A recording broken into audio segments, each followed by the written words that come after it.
कैसे हैं आप लोग। चलिए बेटा, तो आज हम मेटल नॉन मेटल स्टार्ट करेंगे। क्लास बेटा अभी चला होगा ना, पेशेंस रखा करो।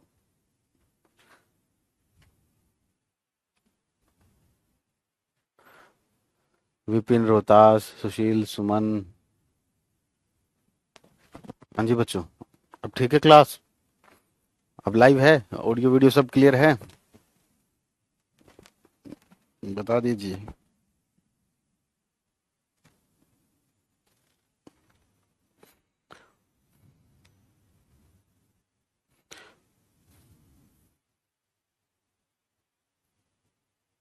तो बेटा पिछली क्लास में तो एसिड बेस सोल्टी हुआ था, तो एसिड बेस सोल्टी होगा।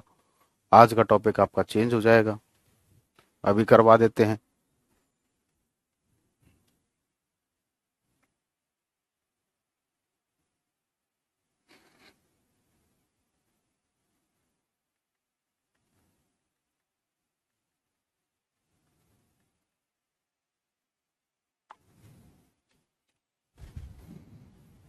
ठीक है, लीजिए, डाल दिया चेंज करवाने के लिए। आज का मेटल नॉन मेटल है। आज का अपडेट हो जाएगा बेटा, क्लास के बाद तक या अभी हो जाएगा।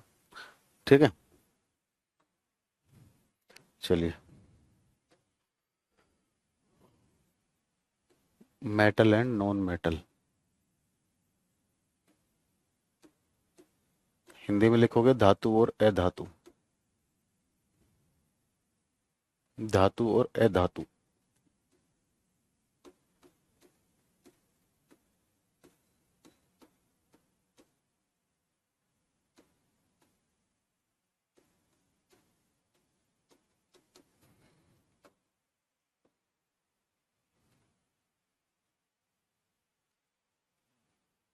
ठीक है, तो सबसे पहले हेडिंग डालोगे, first heading, elements found in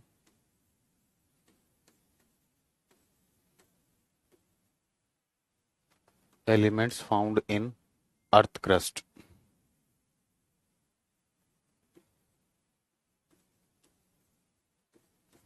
तत्व जो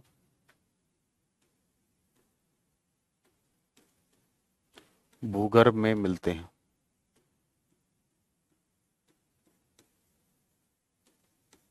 तत्व जो भूगर्भ में मिलते हैं।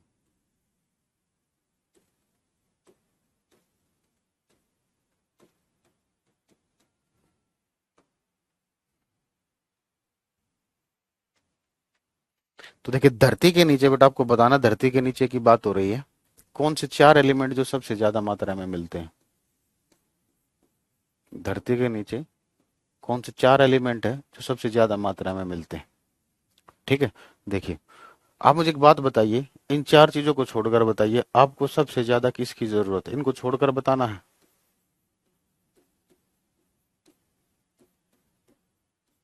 जिसके बगैर आप जी नहीं सकते। अब ये मत बोलना सर इनके बगैर हम जी नहीं सकते, है ना। इसके बगैर हम जी नहीं सकते, है ना। ऐसा कुछ नहीं है, जीने के लिए ये थोड़ी चाहिए, जीने के लिए तो ऑक्सीजन चाहिए। ठीक है।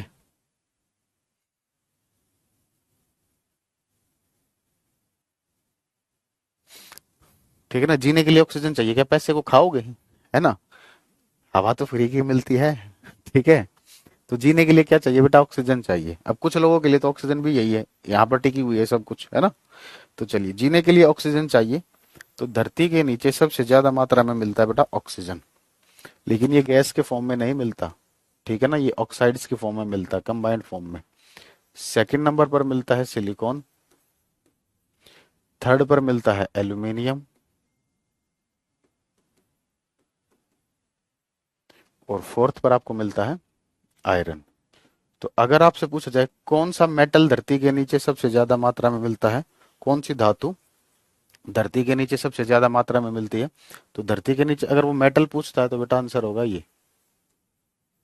और अगर वो आपसे नॉन मेटल पूछता है तो आंसर होगा ऑक्सीजन। अब मेरी बात ध्यान से सुनना, सिलिकॉन जो होता है ना बेटा, ये मेटलॉइड है नहीं वैसे। ये मेटलॉइड है नहीं, लेकिन एसएससी के पॉइंट ऑफ व्यू से आप इसको मेटलॉइड मान के चलोगे। ठीक है ना।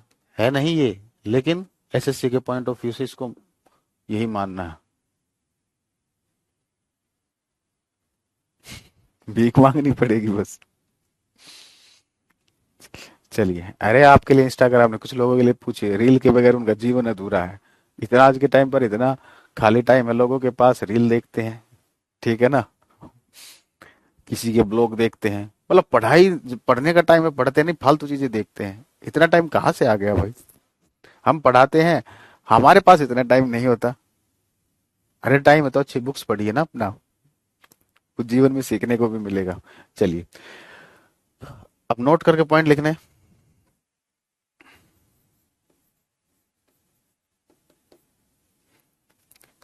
मानव शरीर में कौन सा एलिमेंट सबसे ज्यादा मात्रा में मिलता है बेटा? मानव शरीर में, ह्यूमन शरीर में सबसे ज्यादा मात्रा में कौन सा तत्व मिलता है? मैं लेट नहीं आता बेटा, 2 मिनट 2-3 मिनट लेट हुआ, ज्यादा बकवास मत करो। इतने टाइम के पक्के आप दिखते नहीं हो मुझे। ऑक्सीजन बेटा, एच अमन H2O की फॉर्म में मिल गई, जैसे Fe2O3 की फॉर्म में मिल गई, ठीक है। अभी आपको लगता है जॉब मिल जाए लाइफ सेटल है, फिर जॉब मिलने के बाद अगर आपने करप्शन नहीं किया, फिर आप बोलोगे यार इतनी तनख्वाह में तो सिर्फ माहौल माहौल बनता है, खर्चा कैसे चलेगा? ठीक है, इंसान कभी सेटिस्फाई नहीं हो सकता। ठीक है, जिस दिन आप सेटिस्फाई हो गए उस दिन आप जीवन जीना सीख जाओगे।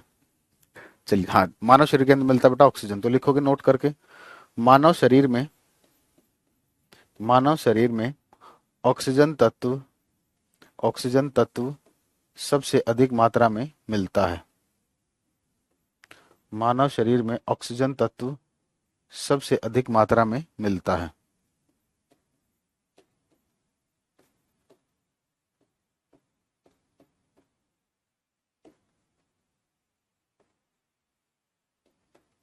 मानव शरीर में ऑक्सीजन तत्व सबसे अधिक मात्रा में मिलता है। नोट करके डन लिखिए बेटा जल्दी से। मानव शरीर में ऑक्सीजन तत्व सबसे अधिक मात्रा में मिलता है।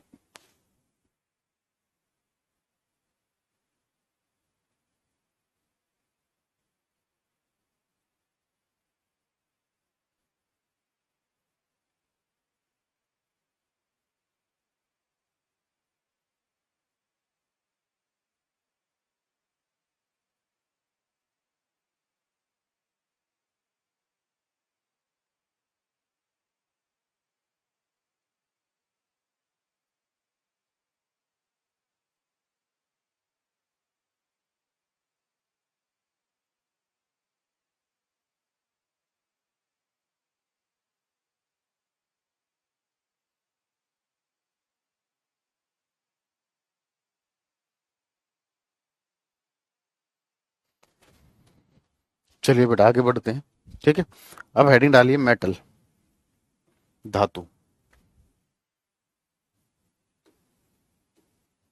मेटल किसको बोलते हैं सर? धातु को। बहुत बढ़िया। धातु किसे बोलते हैं सर? मेटल को, है ना। देखिए मेटल क्या होता है बेटा। मेटल वो सब्सटेंस होते हैं जो क्या करते हैं, अपना इलेक्ट्रॉन छोड़ते हैं।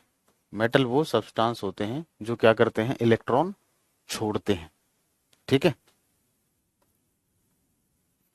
अब इसने एक इलेक्ट्रॉन दिया, जब भी कोई सब्सटेंस इलेक्ट्रॉन छोड़ता है तो उस पर पॉजिटिव चार्ज आता है। कितना पॉजिटिव आएगा? जितना इलेक्ट्रॉन वो छोड़ेगा। इसने एक इलेक्ट्रॉन छोड़ा तो +1, ठीक है। और जिस पर पॉजिटिव चार्ज होता है इसको बोलते हैं बेटा हम कैटायन, धनायन। अब कैटायन की फॉर्मेशन कैसे हुई? ये कैटायन कैसे बनता है इलेक्ट्रॉन छोड़कर? It is formed by, it is formed by, it is formed by release of electrons.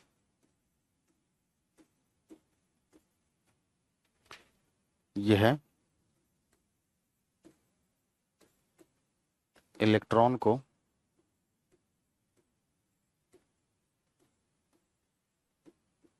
छोड़कर बनता है।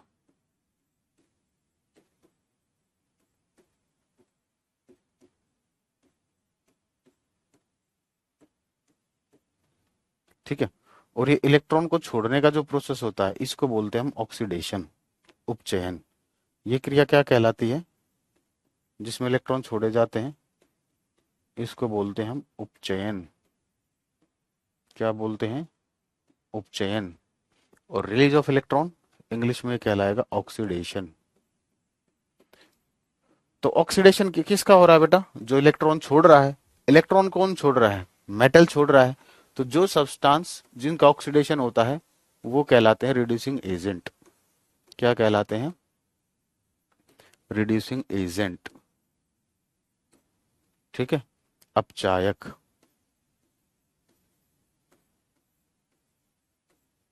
ठीक है, तो मेटल किसकी तरह काम करते हैं बेटा? मेटल रिड्यूसिंग एजेंट की तरह काम करते हैं। मेटल किसकी तरह काम करते हैं? रिड्यूसिंग एजेंट की तरह, अपचायक की तरह। तो अगर हम बात करें सबसे स्ट्रॉन्गेस्ट रिड्यूसिंग एजेंट कौन सा है? द स्ट्रॉन्गेस्ट रिड्यूसिंग एजेंट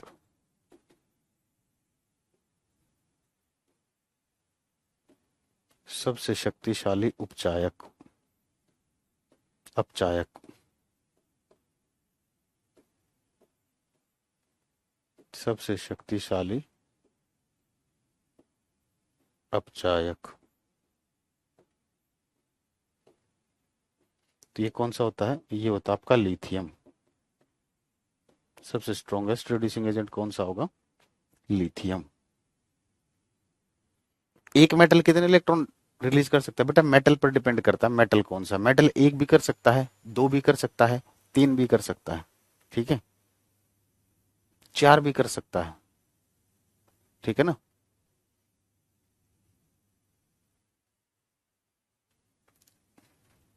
एक से लेकर चार तक रिलीज कर सकता है बेटा। उसको आपको क्या करना, ह्यूमन बॉडी में कितनी परसेंटेज होती है? सबके शरीर में एक जैसी थोड़ी होगी।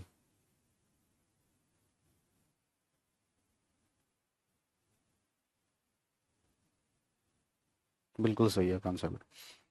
लड़कियों के साथ बड़ी दिक्कत होती है। लड़कियों को जो मिले या ना मिले, लेकिन उनकी शादी पक्की होनी है ना। अब दिक्कत ये है कि बेटा खुद डिपेंडेंट होकर शादी, खुद इंडिपेंडेंट होकर शादी करोगे तो उसका एक अलग मजा है। सर पहली क्लास में कुछ समझ नहीं आ रहा था, सेकंड क्लास में 90% आया और अब सब समझ में आने लगे। Thank you so much. मैं कह तो रहा हूँ बेटा, ट्यूनिंग टाइम लगता है ना ट्यूनिंग बनने में। बेटा जिसका उल्टा होता है, जिसका ऑक्सीडेशन होता है वो कहलाते हैं रिड्यूसिंग एजेंट, और जिसका रिडक्शन होता है वो कहलाते हैं ऑक्सीडाइजिंग एजेंट। मेटल ने इलेक्ट्रॉन रिलीज किया, ठीक है ना, मेटल ने इलेक्ट्रॉन रिलीज किया तो मेटल का हुआ ऑक्सीडेशन। तो मेटल का ऑक्सीडेशन हुआ तो इसीलिए इनको बोलते हैं रिड्यूसिंग एजेंट। ठीक है, चलिए, ये मैंने कुछ ज्यादा ही बता दिया, इसलिए दिक्कत आई। ये वाला पॉइंट मैंने ज्यादा बता दिया, ठीक है ना। कई बार ज्यादा बताना भी हानिकारक होता है, लेकिन मैं बता देता हूँ, ठीक है ना। चलिए बेटा, अब अगर हम मेटल के स्ट्रक्चर की बात करें, अब आपने देखो मेटल क्या करते हैं, इलेक्ट्रॉन छोड़ते हैं और पॉजिटिव आयन में कन्वर्ट हो जाते हैं। तो अगर हम एक मेटल का पीस लेते हैं,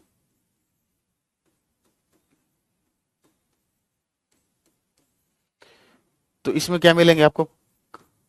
पॉजिटिव आयंस मिलेंगे और इलेक्ट्रॉन मिलेंगे, ठीक है। अब देखिए, तो एक बात बताइए, मेटल जो होते हैं बेटा वो चमकते हैं या नहीं? मेटल जो होते हैं वो चमकते हैं या नहीं? चमकते हैं। तो मेटल यू आर मजेदार टीचर सर। हाँ, मेटल जो चमकते हैं बेटा वो अंधेरे में चमकते हैं या लाइट में चमकते हैं? लाइट में चमकते हैं।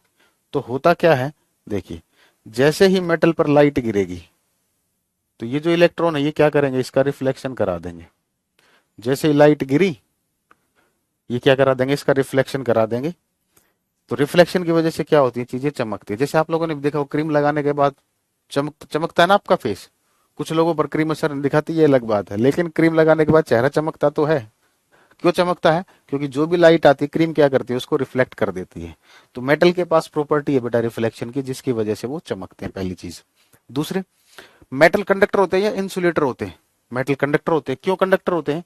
अगर मैं यहां पर बैटरी लगा देता हूं, अगर मैं यहां पर बैटरी लगा दूं तो ये बैटरी क्या करेगी, करंट देगी। अब बैटरी कहती है जितना करंट मैं इस एंड से दूंगी उतना करंट मुझे वापस इस एंड से चाहिए, ठीक है ना, उतना करंट मुझे इस एंड से वापस चाहिए। तो अब इस करंट को यहां से यहां तक पहुंचना है, तो ये काम कौन करेगा, जो खाली बैठा होगा। खाली कौन बैठा है, फ्री इलेक्ट्रॉन। फ्री इलेक्ट्रॉन का मतलब क्या, इलेक्ट्रॉन फ्री है, उसे कोई दिक्कत नहीं, वो फ्री है, उसे कुछ भी काम दे दो वो कर देगा। तो जैसे करंट आता है ये सबसे पहले भाग कर जाएगा, क्योंकि वेला है, ठीक है, ये भाग कर जाएगा, इस करंट को आगे दे देगा, ये इस करंट को आगे दे देगा, ये इस करंट को आगे दे देगा।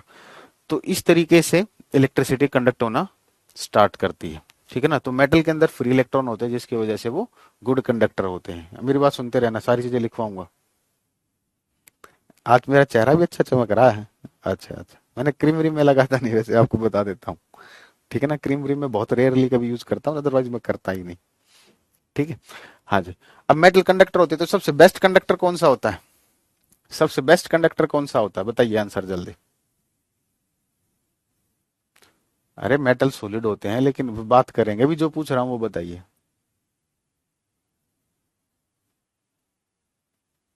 सबसे बेस्ट कंडक्टर कौन सा मेटल होता है? अरे भगवान ने हमारे ठीक ठाक सूरत दी है। ठीक है, काले नहीं है, गोरे भी हैं, ठीक ठाक है, ऐसी कोई दिक्कत नहीं है।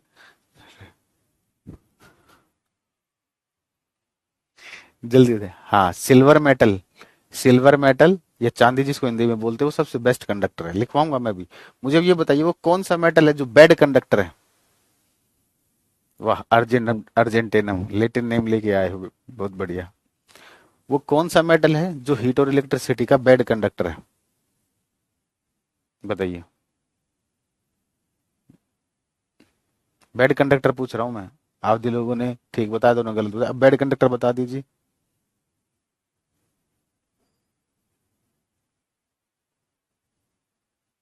बैड कंडक्टर होता है बेटा लेड, शीशा। शीशा। ठीक है ना। शीशा का मतलब वो नहीं है जो आप घरों पे यूज करते हो, वो दर्पण होता है। शीशा बोलने का मतलब यहाँ पर मेटल है, हम लोकल लैंग्वेज में शीशा बोल देते हैं, लेकिन शीशा वो नहीं होता। दूसरा बेटा, प्लास्टिक मेटल नहीं है, वुड मेटल नहीं, मैंने मेटल पूछा। मैंने आपसे नहीं पूछा कि वो एग्जाम्पल बताओ जो बैड कंडक्टर इलेक्ट्रिसिटी का, मैंने मेंशन करके पूछा, मेटल ही होना चाहिए जो बैड कंडक्टर है, वो है लेड। ठीक है। लेड, शीशा, शीशा एक मेटल है। ये वाला घरों पर जो शीशा यूज होता है वो शीशे शीशा नहीं बोलते, वो एक दर्पण होता है। ठीक है। चलिए, तो फर्स्ट पॉइंट लिखोगे, नेक्स्ट पॉइंट मतलब जो भी है। प्रावर्तन के गुण के कारण, प्रावर्तन के गुण के कारण धातुएं चमकीली होती हैं। प्रावर्तन के गुण के कारण धातुएं चमकीली होती हैं। प्रावर्तन के गुण के कारण धातुएं चमकीली होती हैं।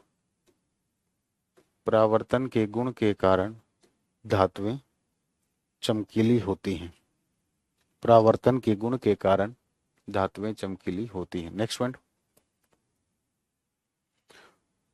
मुक्त इलेक्ट्रॉन होने के कारण,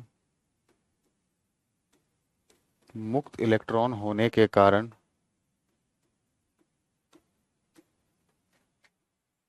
मुक्त इलेक्ट्रॉन होने के कारण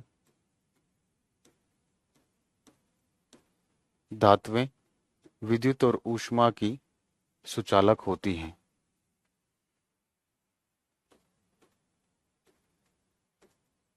मुक्त इलेक्ट्रॉन होने के कारण धातुएं विद्युत और ऊष्मा की सुचालक होती हैं।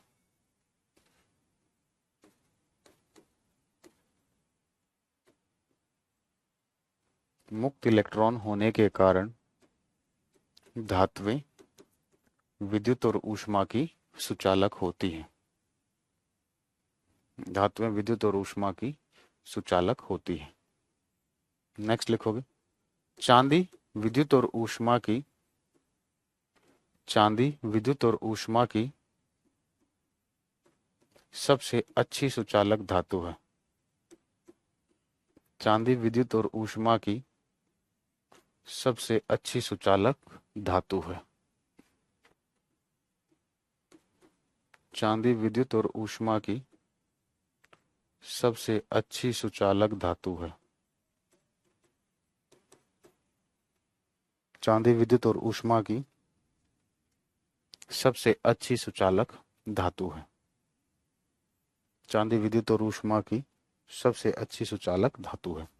नेक्स्ट लिखोगे, केवल शीशा एक ऐसी धातु है, केवल शीशा एक ऐसी धातु है जो विद्युत और ऊष्मा की कुचालक है।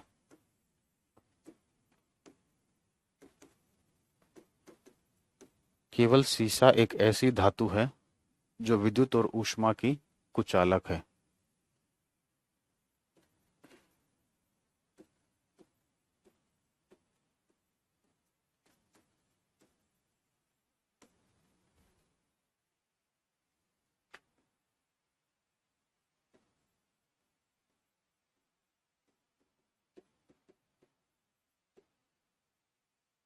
केवल शीशा एक ऐसी धातु है जो विद्युत और ऊष्मा की कुचालक है। केवल शीशा एक ऐसी धातु है जो विद्युत और ऊष्मा की कुचालक है। अब एक टर्म समझना बेटा, नेक्स्ट आता है ओर ऑफ लेड। इस ओर का मतलब क्या होता है समझिए। अब मेटल जो होते हैं ना नेचर में बेटा, ये फ्री स्टेट में नहीं मिलते। दो मेटल को छोड़ दे हम तो बाकी मेटल हमारे कंबाइंड स्टेट में मिलते हैं। जैसे आयरन होता है, नेचर में जो हमें आयरन मिलता है वो इस फॉर्म में मिलता है, कंबाइंड फॉर्म में। आयरन ऑक्सीजन के साथ जुड़ा है, इस फॉर्म में मिलता है। तो हम क्या करते हैं, इससे मेटल को निकालते हैं। क्या करते हैं, इससे मेटल को सेपरेट करते हैं। तो जिस सब्सटेंस से मेटल को निकाला जाता है उसको बोलते हैं हम और अयस्क। ठीक है ना बेटा। टाइम बेटा आप जो शेड्यूल होता है बेटा उसको देखा करो ना। जैसे ही आप देखो ऐप ओपन करते हो, माई कोर्सेज में जा, लाइव क्लासेस में जाकर माई कोर्सेज में जाते हो। माई कोर्सेज में जाने के बाद आप क्या अपने बैच में पहुंच गए, उस बैच में क्लिक किया तो ऊपर शेड्यूल लिखा है, उस शेड्यूल पर क्लिक करोगे तो आपको टाइमिंग बता देगा। इस तरीके से शेड्यूल चेक करते हैं। ठीक है, तो जिस सब्सटेंस से मेटल को निकाला जाता है उसको बोलते हैं हम और। ठीक है, तो इसी तरीके से जो लेड होता है इसका और होता है बेटा गैलेना, पीबीएस।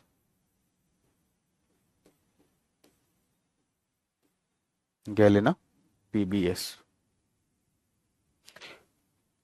नहीं बेटा, सिल्वर बेस्ट कंडक्टर, एनसीईआरटी के अकॉर्डिंग सिल्वर को सबसे बेस्ट माना गया है। गोल्ड भी अच्छा कंडक्टर माना कब करता हूँ। ठीक है, अब मेटल्स जो होते हैं बेटा वो सॉलिड स्टेट में मिलते हैं।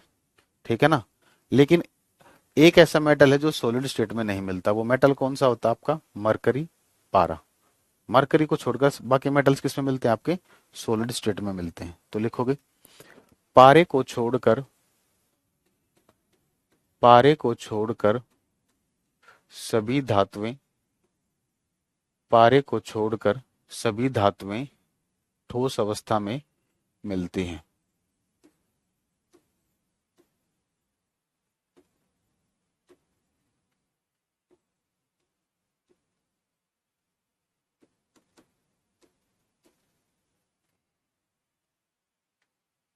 पारे को छोड़कर सभी धातुएं, सभी धातुएं ठोस अवस्था में मिलती हैं। पारे को छोड़कर सभी धातुएं ठोस अवस्था में मिलती हैं। तो जो मरकरी होता है बेटा, पारा जो होता है, देखिए इसके बारे में क्वेश्चन क्या क्या बनते हैं। मरकरी बेटा एक लिक्विड मेटल है। मरकरी क्या है, एक लिक्विड मेटल है, एक द्रव धातु है। ठीक है ना। अब मरकरी लिक्विड होने की वजह से इसकी फ्लो करने की जो स्पीड होगी बेटा, इसकी जो बहने की जो गति होगी वो दूसरे मेटल से ज्यादा होगी। क्योंकि सॉलिड और लिक्विड की बात करें तो कौन से सब्सटेंस की फ्लो करने की स्पीड ज्यादा होगी, लिक्विड सब्सटेंस की फ्लो करने की स्पीड ज्यादा होगी। सर आप एक साथ इंग्लिश लिखना और दूसरे हिंदी बोलना ये कैसे, हाँ बेटा टैलेंट आपके गुरुजी में इतना। ठीक है, हाँ। तो मरकरी की फ्लो करने की स्पीड ज्यादा होती है तो जिसकी वजह से इसको बोला गया क्विक, तीव्र। और जब ये चमकता है तो चांदी की तरह दिखता है, आप लोगों ने देखा भी होगा। तो इसलिए इसका एक नाम रख दिया गया क्विक सिल्वर, तीव्र चांदी। आपसे पूछा जाता है क्विक सिल्वर के नाम से किस मेटल को जानते हैं बेटा हम, मरकरी को जानते हैं, पारे को जानते हैं। ठीक है, अब इसकी जो ओर होती है, इसका जो एस्क होता है वो होता है सिनेबार। इसकी ओर को हम क्या बोलते हैं, सिनेबार। HGS इसका फॉर्मूला होता है। ठीक है, अब मरकरी की वजह से एक बीमारी होती है। अभी बीमारी में होता क्या है बेटा, ये बायोलॉजी का काम है, बस मैं बता देता हूँ।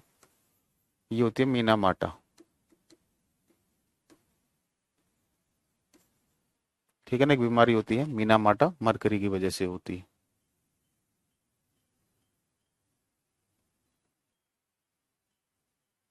अच्छा आप भी यही सोच रहे थे कैसे कर।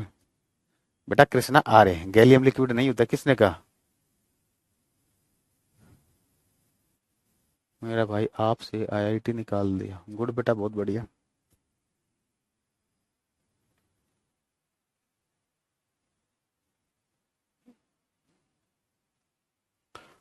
अब देखिए, दो ऐसे मेटल बता रहा हूँ जो सॉलिड स्टेट में होते हैं। अच्छा, मेरा भाई आपसे पढ़कर आईआईटी निकाल दे, गुड बेटा, कॉन्ग्रेचुलेशन बेटा करुणेश। थैंक यू बेटा अंजलि। सुनिए, वैसे भी मैंने अब अपने यूट्यूब चैनल पर क्लास ट्वेल्थ का फ्री कोर्स स्टार्ट कर दिया। आपका कोई छोटा भाई बहन हो, ठीक है ना, देखो अब आपके लिए एक बढ़िया चीज बता रहा हूँ। क्लास ट्वेल्थ का मैंने फ्री ऑफ कॉस्ट केमिस्ट्री का बैच लॉन्च कर दिया है, ठीक है, जिसमें पूरा सिलेबस फ्री पढ़ाया जाएगा क्लास ट्वेल्थ का, नीट का और आईआईटी मेंस का, ठीक है ना। अब एडवांस के उस पहले अभी टाइम नहीं है, फिर उसके बाद एडवांस का भी देखेंगे, और आप लोगों के लिए भी एक कोर्स स्टार्ट कर रहे हैं। एक कोर्स आएगा D triple S B natural science के नाम से। सुनो ध्यान से, एक बहुत बढ़िया बात बता रहा हूँ, D triple S B natural science के नाम से आएगा। लेकिन उसमें क्या होता है, 10 तक की साइंस आती है। क्या होती है उसमें, 10 तक की साइंस आती है। तो उसके पोस्टर पर तो डी ट्रिपल एस बी लिखा होगा, लेकिन उसके अंदर का जो कंटेंट होगा वो आपके काम का भी है, ठीक है ना। चीजें डिटेल में होंगी 10th लेवल तक ही, थोड़ा बहुत किसी किसी कोई कोई टॉपिक ऊपर चला जाएगा, नहीं तो सारे 10th लेवल तक ही रहेंगे। उसमें क्वेश्चन की प्रैक्टिस भी कराई जाएगी। तो बेटा जिसको फिजिक्स केमिस्ट्री बायो तीनों के लिए बता रहा हूँ, क्वेश्चन की प्रैक्टिस करनी हो और थ्योरी ज्यादा डिटेल में करनी हो तो फ्री ऑफ कॉस्ट है, करना कर लेना, नहीं करना मत करना, ठीक है। मैंने आपको एक बहुत बढ़िया जानकारी दी है। और आपका कोई छोटा भाई बहन है, कोई रिलेटिव है, ठीक है, उसको भी क्लास ट्वेल्थ का पढ़ना है तो फ्री ऑफ कॉस्ट स्टार्ट किया है, पढ़ सकते हो, पूरा कराएंगे, ठीक है ना, प्रॉमिस करके पढ़ाएंगे, ऐसा नहीं कि बीच में छोड़ के भाग जाएंगे, पूरा पढ़ाएंगे, ठीक है। हिंदी में दोनों में, हाँ यूट्यूब पर होगा फ्री ऑफ कॉस्ट। उस अभी मतलब मंडे ट्यूसडे से वो स्टार्ट हो जाएगा, ये डी ट्रिपल एस बी वाला। बेटा C S I R NET का है, तो वो आप क्या नाम है, क्लास ट्वेल्थ वाला जो है उससे भी आपको हेल्प मिल जाएगी ना। चैनल नेम ही नहीं पता मूर्ख हो, जो काम की चीज आपको वही नहीं पता। ये है channel name, Satendra sir classes. पहले सारे आपके जो टॉपिक कराए हैं इनकी प्रैक्टिस भी करा रखिए, अब और नए क्वेश्चंस के साथ प्रैक्टिस कराएंगे, ठीक है ना। जो एसएससी में जो क्वेश्चंस आए हैं उनकी प्रैक्टिस भी उसी में हो जाएगी, वो क्वेश्चन डी ट्रिपल एस वाले क्वेश्चंस में इंक्लूड कर देंगे, ठीक है ना। तो बेटा अब रेडी हो जाओ प्रैक्टिस के लिए, फिजिक्स केमिस्ट्री बायो तीनों के लिए विद थ्योरी। दोनों बेटा, हिंदी में लिखना पॉसिबल नहीं। ट्वेल्थ का तो बेटा कल कल से स्टार्ट हो गया, कल पहला लेक्चर था। देखो ये वाली तो चीजें लाइव होंगी जो आपकी हैं, बाकी ये ट्वेल्थ वाले बेटा रिकॉर्डेड डालते हैं, क्योंकि टाइम नहीं होता, जैसा टाइम मिलता है उसके अकॉर्डिंग। हाँ, डी ट्रिपल एस पी के जो प्रैक्टिस सेशन होंगे वो आपको भी करने हैं, क्योंकि उसमें मेनली आपके ही क्वेश्चंस होंगे, ठीक है ना, एसएससी के पूछे हुए क्वेश्चंस ही होंगे, ठीक है ना। अभी सब्सक्राइब करे रहे हैं, जाके पहले बताया होता तो और सही था। बेटा कीर्ति आता है, लेकिन वो बेसिक्स तो होते हैं, आईआईटी वाला तो काम कर ही सकता है, जो आईआईटी की कुछ वीडियोस डाल रखी है वो तो काम कर ही सकती है। टाइम बेटा, ट्वेल्थ क्लास का तो टाइम शाम को 6 बजे होता है, मंडे टू फ्राइडे होता है, आज देखेंगे आज भी हो सकता है, ठीक है ना।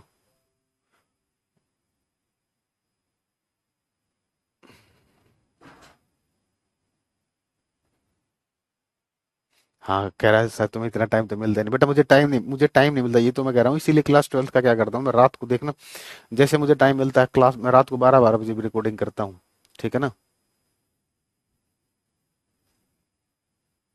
बीएससी का भी पढ़ाता था बेटा, पहले पढ़ाता, लेकिन अब टाइम नहीं होता।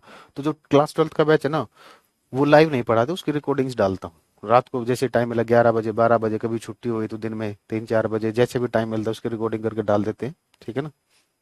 हाँ फुल बेटा अभिषेक, फुल, ठीक है, चलिए आगे बढ़ते हैं। हम्म, हाँ जी आकांक्ष जी, सीजीएल में बेटा केमिस्ट्री के 2 से 3 क्वेश्चन आते हैं। हाँ जी मनीष चोपड़ा, ये अपने यूट्यूब की बता रहा हूँ मैं तो। हाँ पढ़ा रहे हैं, स्टार्ट कर रहे हैं। अब देखिए, सीजियम और गैलियम दो ऐसे मेटल है, सुनो ध्यान से, सीजियम और गैलियम दो ऐसे मेटल हैं जो सॉलिड स्टेट में होते हैं। क्या होते हैं, जो सॉलिड स्टेट में होते हैं, ठीक है। लेकिन अगर आप उन्हें हथेली पर रखोगे ना, तो वो क्या करेंगे, आपकी हथेली से हीट लेंगे और मेल्ट हो जाएंगे, मतलब उनका मेल्टिंग पॉइंट कम होता है, ठीक है ना। जैसे ही वैसे वो नॉर्मल रखे हैं उन्हें कोई दिक्कत नहीं, वो सॉलिड ही रहेंगे, ठीक है ना। लेकिन जैसे ही आप हथेली पर रखोगे तो आपकी हथेली से क्या करेंगे, वो हीट लेंगे, हीट लेकर वो पिघल जाएंगे, ठीक है। चलिए अब क्या बताए बेटा राजा, अब देखिए चलिए, तो लिखोगे। अच्छा देखो, अब जो आपने बैच लिया कोई दिक्कत नहीं, बैच ले लिया, उसमें क्या आपको 11th 12th का चीजें पढ़ाई जाएंगी, ठीक है ना, 11th 12th की चीजें पढ़ाई जाएंगी। जो कैरल पर जो बैच आया है उसमें 11th 12th की चीजें पढ़ी जाएंगी, कोई दिक्कत नहीं है, दोनों ही फायदेमंद है। लिखोगे गैलियम एंड सीजियम। गैलियम और सीजियम वो धातुएं हैं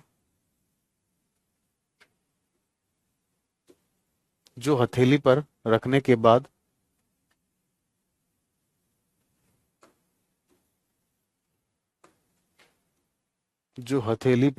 के बाद पिघल जाती है।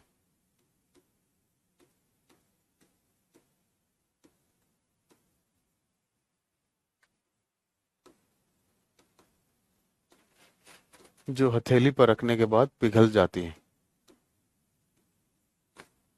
जो हथेली पर रखने के बाद पिघल जाती है। 3D वीडियो में दिखा दे कितना खर्चा होगा, गरीब आदमी को तुम ऐसे परेशान करोगे।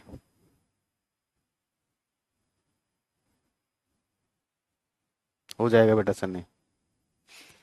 चलिए ठीक है, अब आगे बढ़ते हैं। अब देखो मेटल्स जो होते हैं, मेटल जो होंगे ये ऑक्सीजन के साथ रिएक्ट करेंगे और ये बनाएंगे मेटल ऑक्साइड। क्या करेंगे? ये बनाएंगे मेटल ऑक्साइड। ठीक है, अब इन मेटल ऑक्साइड का जो नेचर होता है, मेटल ऑक्साइड का जो नेचर होगा देखिए, जनरली इनका नेचर होता है basic. Generally they are generally they are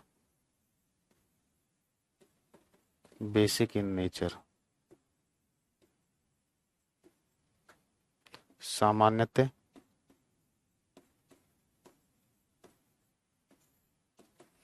इनकी प्रकृति सामान्यतः इनकी प्रकृति क्षारीय होती है। कैसी होती है? क्षारीय होती है। लेकिन कुछ ऐसे मेटल हैं बेटा जिनकी ऑक्साइड एम्फोटेरिक होती है, एम्फोटेरिक ऑक्साइड बनाते हैं। Zinc and aluminium form amphoteric oxide. तो इन दो मेटल्स का ध्यान रखना, zinc and aluminium form amphoteric oxide.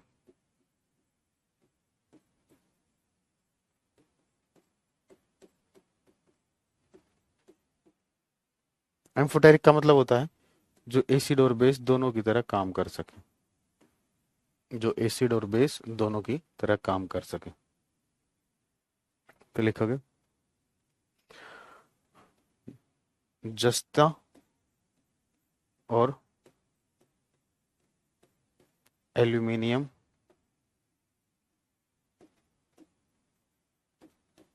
जस्ता और एल्यूमिनियम के ऑक्साइड की प्रकृति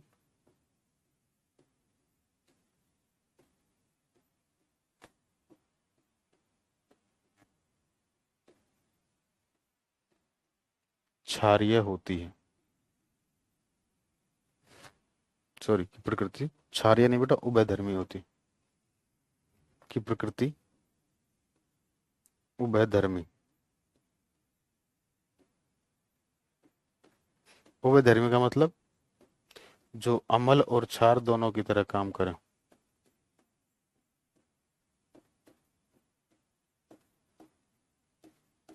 ठीक है, आपसे क्वेश्चन पूछेगा कौन से मेटल के जो ऑक्साइड्स होते हैं वो एम्फोटेरिक होते हैं। हाँ बेटा पीयूष, ठीक है, जल्दी से नोट करके डन लिखिए।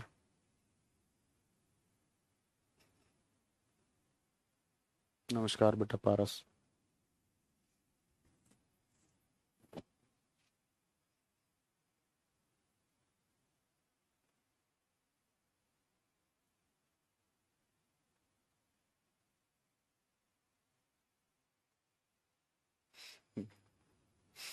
जल्दी नोट करके डन लिखिए बेटा।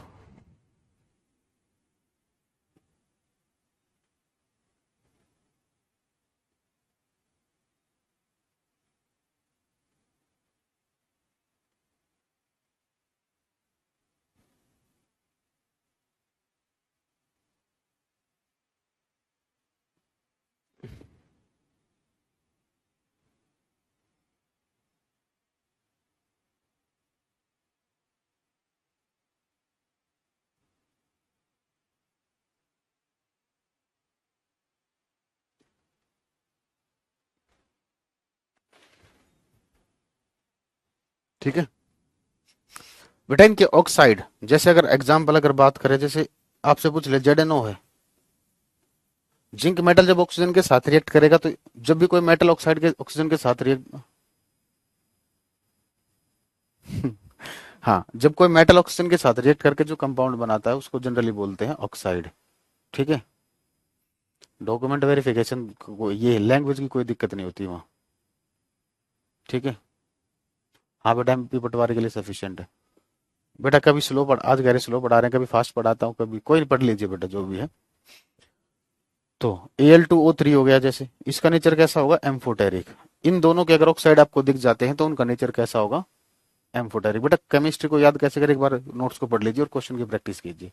ठीक है, अपना डेली इसको डेली सोच लो कि केमिस्ट्री के मुझे 15 क्वेश्चन करने हैं, 20 क्वेश्चन करने हैं। ठीक है ना, मतलब डेली, मतलब वीक में, मतलब सोच लो वीक में मुझे 2 वीडियोज कवर करनी है। मतलब किसी भी चैनल से आप प्रैक्टिस कर रहे हो तो मुझे वीक में एक, मतलब मुझे साइंस की, मतलब एक दिन फिजिक्स करना, एक दिन केमिस्ट्री करना, एक दिन बायो करना, ऐसे कर सकते हो, डिवाइड कर सकते हो।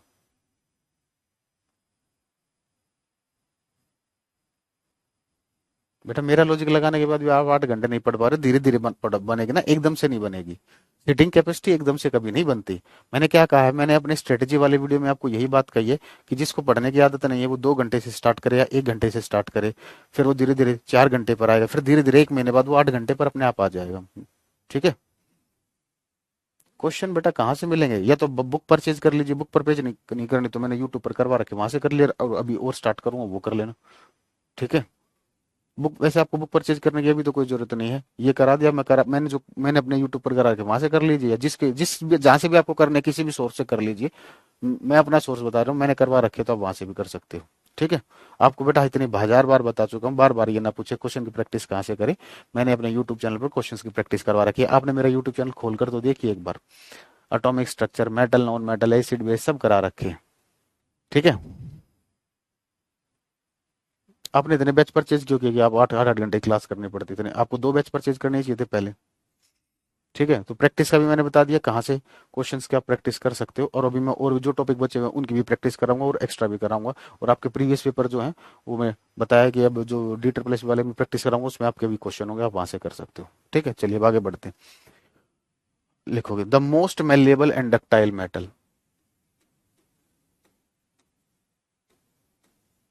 The most malleable and ductile metal, the most malleable and ductile metal, सबसे अधिक, सबसे अधिक आघातवर्ध, सबसे अधिक आघातवर्ध और तन्य धातु, सबसे अधिक आघातवर्ध और तन्य धातु।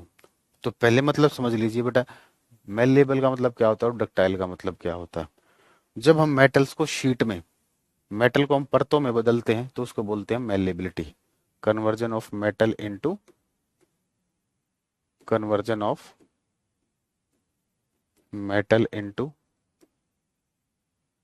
Thin sheets, conversion of metal into thin sheets. धातुओं का, धातुओं का, धातुओं का परतों में बदलना।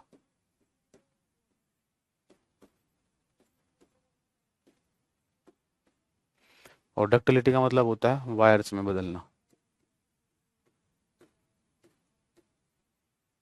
Conversion of metal into wires, धातुओं का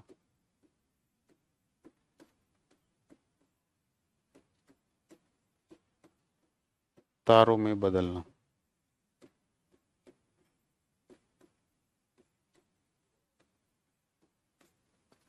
ठीक है, तो सबसे मोस्ट मेलेबल मेटल होता है बेटा गोल्ड।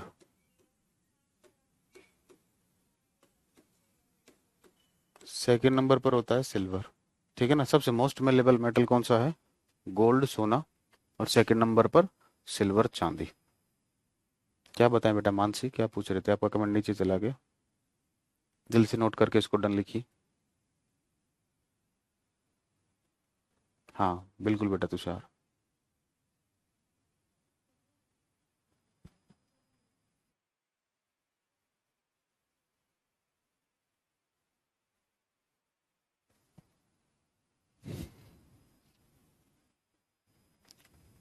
नोट करके डन लिखिए बेटा जल्दी।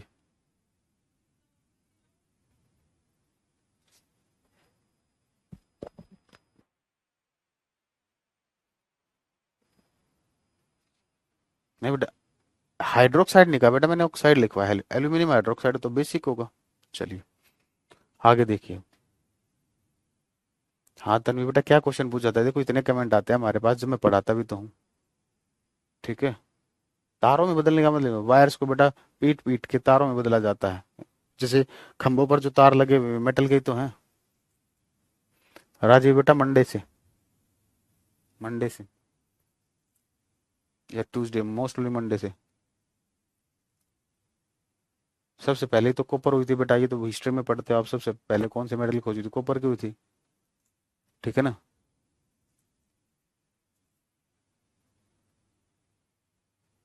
मैं एक दो बच्चों का क्वेश्चन देख रहा था इसलिए रुका हुआ हूँ।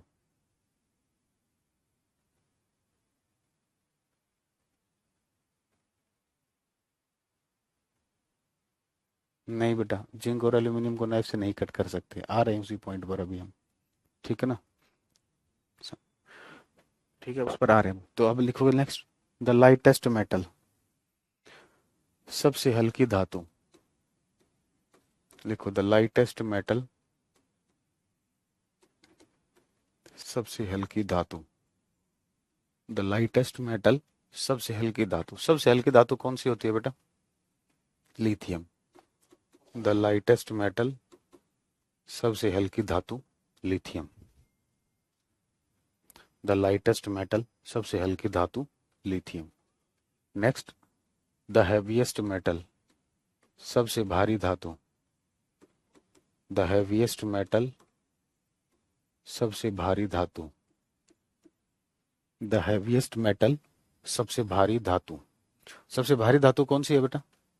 सबसे भारी धातु होती है इरिडियम। ठीक है ना। और ओस्मियम। इरिडियम और ओस्मियम सबसे भारी धातु होती है। इरिडियम, इरिडियम ऑप्शन में नहीं है तो ओस्मियम, जनरली ओस्मियम आता है। ठीक है। नेक्स्ट, द सॉफ्टेस्ट मेटल, सबसे मुलायम धातु।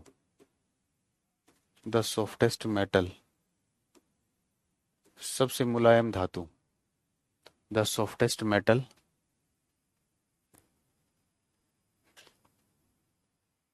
सबसे मृदु धातु। मुलायम या मृदु धातु। ठीक है ना। कौन सी होती है? सोडियम और पोटेशियम होती है। अब ये इतने सॉफ्ट होते हैं बेटा, इनको हम नाइफ से कट कर सकते हैं। इनके बारे में सुन लीजिए। ये इतने सॉफ्ट होते हैं कि इनको हम नाइफ से कट कर सकते हैं। ठीक है ना। दूसरा, ये एयर के साथ रिएक्शन करते हैं, इसीलिए इनको मिट्टी के तेल में रखा जाता है। They can be cut by knife. They can be cut by knife. इन्हें चाकू से काटा जा सकता है। They can be cut by knife. इन्हें चाकू से काटा जा सकता है। इन्हें चाकू से काटा जा सकता है। इन्हें चाकू से काटा जा सकता है। हाँ जी बेटा रविश। दूसरा, इन्हें मिट्टी के तेल में रखा जाता है। इन्हें मिट्टी के तेल में रखा जाता है। इन्हें मिट्टी के तेल में रखा जाता है। इन्हें मिट्टी के तेल में रखा जाता है। इन्हें मिट्टी के तेल में रखा जाता है।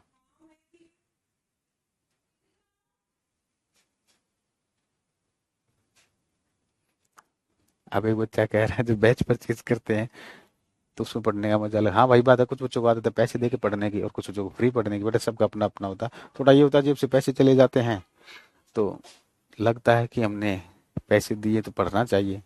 बाकी चलिए जैसा भी आपको। इन्हें मिट्टी के तेल में रखा जाता है। ठीक है। अब अगर हम बात करें ore of sodium, ore of sodium, sodium का अयस्क, ओर ऑफ सोडियम, सोडियम का अयस्क, ये होता है आपका क्रायोलाइट।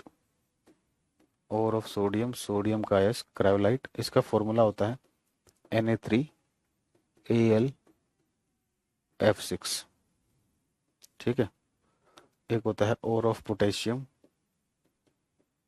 पोटेशियम का अयस्क, ये होता है बेटा कार्नेलाइट।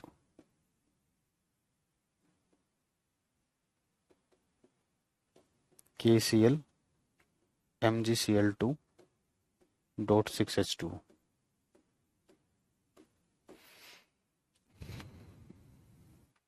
ठीक है।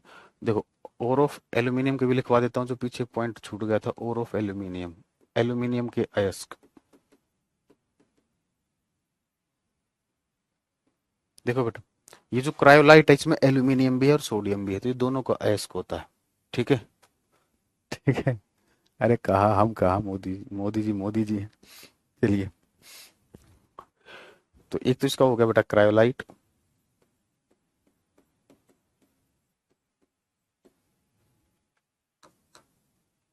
Na3Al(F6). दूसरा है बॉक्साइट,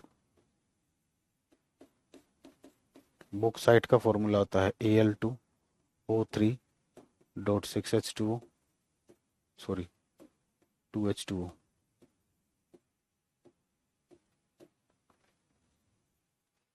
एक होता है आपका कोरंडम, ये होता है Al2O3। जिंक का और बता देते हैं, और ऑफ जिंक कैलामाइन,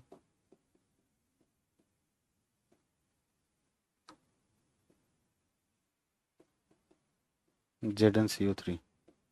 ठीक है, इतना नोट करके डन लिखिए। बेटा हिंदी में ये नाम है, इसको हिंदी में क्या लिखो? और को एस्क बोलते हैं, रिपीट कर तो दिया मैंने आपको, हिंदी में बता दिया। एल्यूमिनियम का एस्क ये नाम है, हिंदी में यही नाम रहेंगे। हाँ, फॉर्मूला भी याद रखना है। CuSO4 क्या, कॉपर सल्फेट।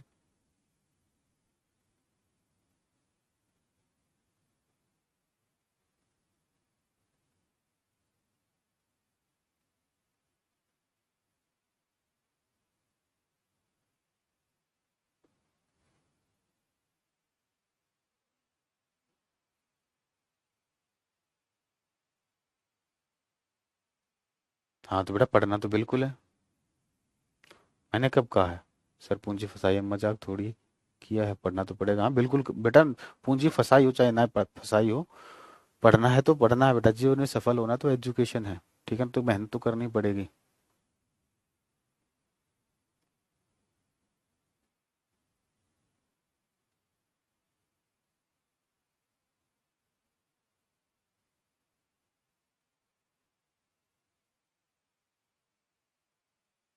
हाँ, ये तीनों एल्यूमिनियम के और हैं, ये जिंक का और है, ये पोटेशियम का, वो सोडियम का।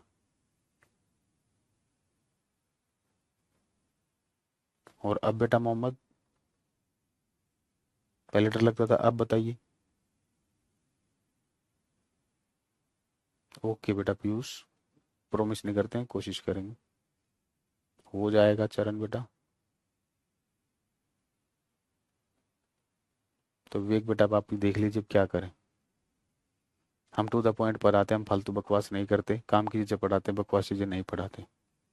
कार्नेलाइट है KCl(MgCl2)(6H2O, अभिषेक बेटा।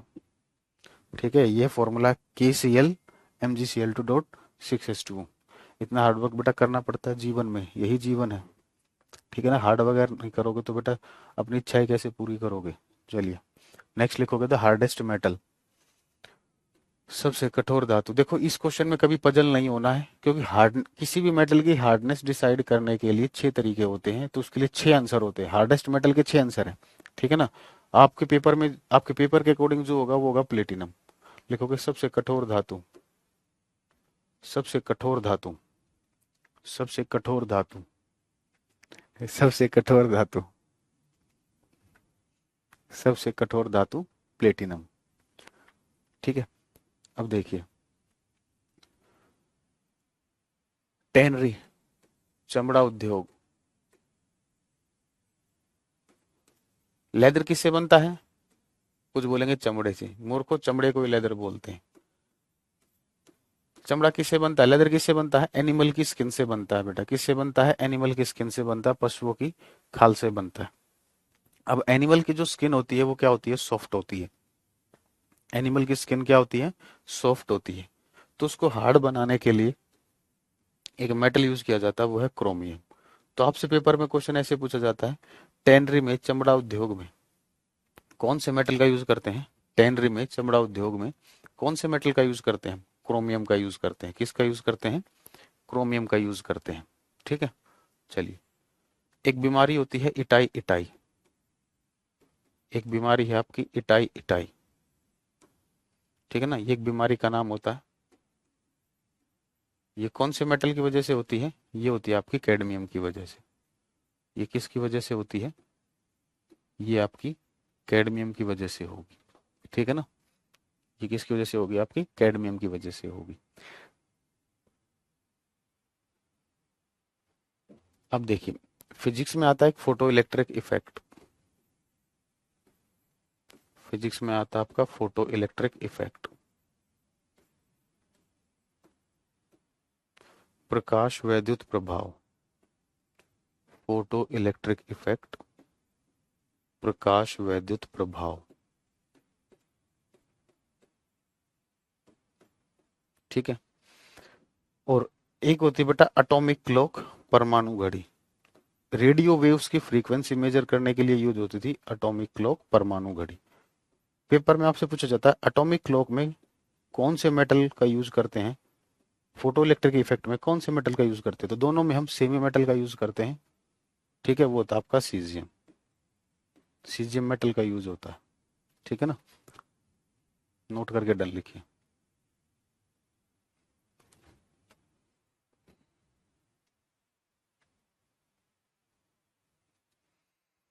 नेक्स्ट लिखोगे द फ्यूचर मेटल, भविष्य की धातु।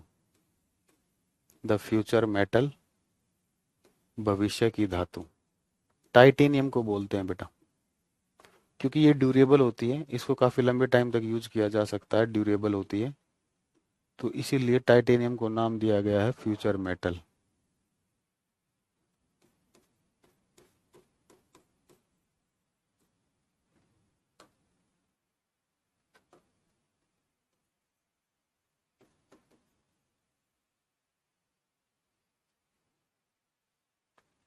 एक होता है बेटा मेटल ऑफ होप, आशा की धातु। मेटल ऑफ होप, आशा की धातु।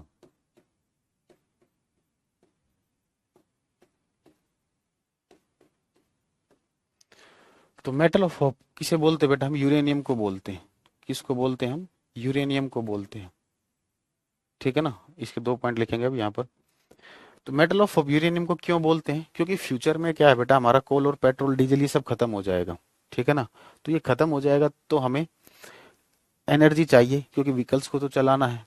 तो हमारी एनर्जी की सारी उम्मीदें किस पर टिकी हुई है? यूरेनियम पर, इसलिए इसको बोलते हैं मेटल ऑफ होप। अब इसका जो पाउडर होता है ना बेटा यूरेनियम का, ये येलो कलर का होता है। कौन से कलर का होता है? येलो कलर का होता है। तो इसीलिए इसको बोलते हैं येलो केक। क्या बोलते हैं इसको हम? येलो केक बोलते हैं। अब इसका जो अयस्क होता है, इसका जो ओर होता है, ये होता है पिच ब्लेंड्स। नोट करके डन लिखिए।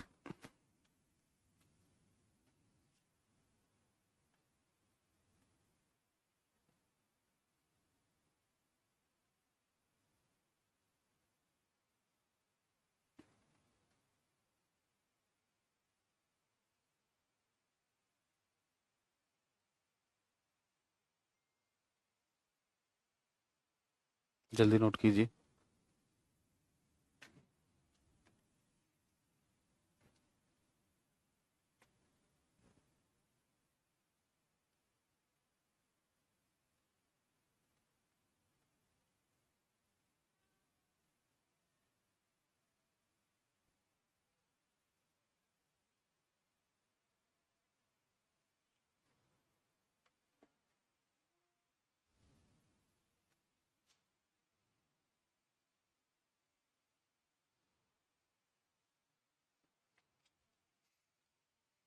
पिच ब्लेंड बेटा यूरेनियम के ओर को बोलते हैं, अयस्क को बोलते हैं। अब लिखो कि नेक्स्ट, किंग ऑफ मेटल्स, धातुओं का राजा। किंग ऑफ मेटल्स, धातुओं का राजा, ये कौन सा होता है बेटा? आपका गोल्ड। किंग ऑफ मेटल्स, धातुओं का राजा, गोल्ड। किंग ऑफ मेटल्स, धातुओं का राजा, गोल्ड। कर सकता है बेटा सुमन। वाइब्रेनियम कुछ नहीं होता, ये आपने वगांडा वगांडा में देखा है, यहाँ कुछ नहीं है ये केमिस्ट्री में, ठीक है अभी। चलिए आगे देखिए। अब सोना जो होता है, सुन लीजिए इसके बारे में, ठीक है ना। गोल्ड की जो प्योरिटी होती है बेटा, इसको मेजर किस में किया जाता है? कैरेट में मेजर किया जाता है। एक कैरेट में 200 मिलीग्राम होते हैं। 24 कैरेट को हम प्योर गोल्ड मानते हैं, ठीक है। और जो इम्प्योरिटी मिलाते हैं गोल्ड के अंदर, वो कौन किसकी होती है? या तो उसमें तांबा होगा या सिल्वर होगा, ठीक है। चलिए लिखिए। सोने की शुद्धता को, सोने की शुद्धता को कैरेट में मापा जाता है। सोने की शुद्धता को कैरेट में मापा जाता है। सोने की शुद्धता को कैरेट में, CAR लिखना, कभी CARROT लिख दो, ठीक है। सोने की शुद्धता को कैरेट में मापा जाता है। एक कैरेट जो होता है, ये 200 मिलीग्राम के बराबर होता है। नेक्स्ट लिखोगे, 24 कैरेट सोने को सबसे शुद्ध सोना माना जाता है। 24 कैरेट सोने को सबसे शुद्ध सोना माना जाता है।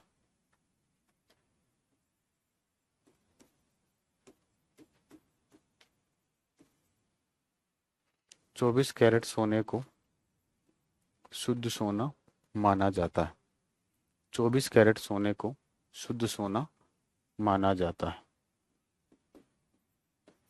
18 कैरेट सोने में, 18 कैरेट सोने में शुद्ध सोने का प्रतिशत, 18 कैरेट सोने में शुद्ध सोने का प्रतिशत कितना होगा बताइए? 18 कैरेट सोने में शुद्ध सोने का प्रतिशत, 18 कैरेट सोने में शुद्ध सोने का प्रतिशत।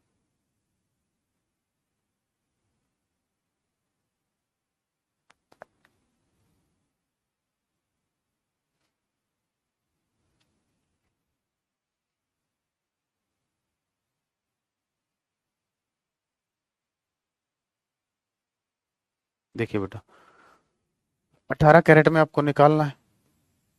प्योर कैरेट होता है, प्योर गोल्ड कितने का होता है? 24 कैरेट का, मल्टीप्लाई बाय 100, सोल्व करो 75%, ठीक है ना। तो 18 कैरेट सोने में प्योर गोल्ड कितना परसेंट होता है? 75, ठीक है।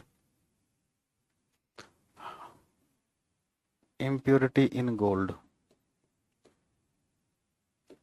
इम्प्योरिटी इन गोल्ड, सोने में अशुद्धता, सोने में अशुद्धता।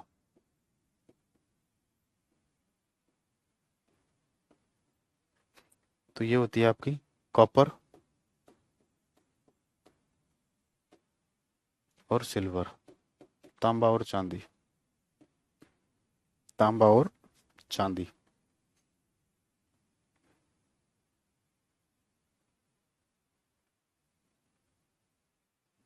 ठीक है बेटा, ये कहानी थी मेटल की। अब नॉन मेटल स्टार्ट करेंगे। आपको 5-7 मिनट का ब्रेक चाहिए? 5 से 7 मिनट का ब्रेक दे दें? चलिए, 12-4 हुए हैं, ठीक है ना। 12-10 या 12-11 पर स्टार्ट करेंगे, ठीक है। तो 5-7 मिनट का आपको ब्रेक देते हैं, ठीक है ना, फिर नॉन मेटल स्टार्ट करेंगे, ठीक है।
हाँ बेटा, मैंने 12 11 ही बोला था, 12 12 ही हुए हैं। चलिए। असल में मैंने खाना नहीं खाया था, थोड़ी भूख लगी थी, थोड़ा दूध पिया है। ठीक है। चलिए, अब स्टार्ट करते हैं नॉन मेटल्स।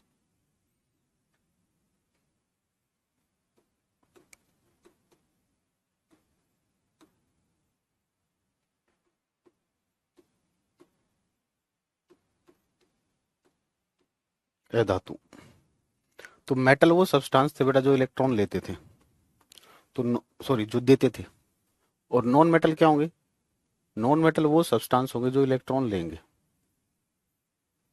तो लेंगे तो कैसा चार्ज आएगा? नेगेटिव। देखो, याद करने का तरीका भी बता देता हूँ।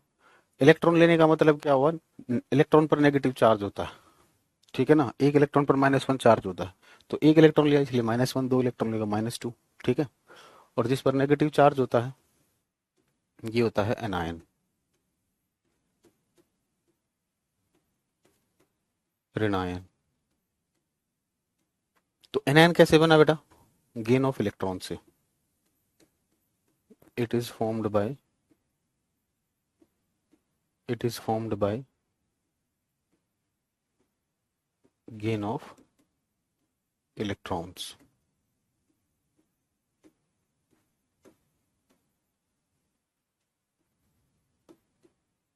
यह है इलेक्ट्रॉन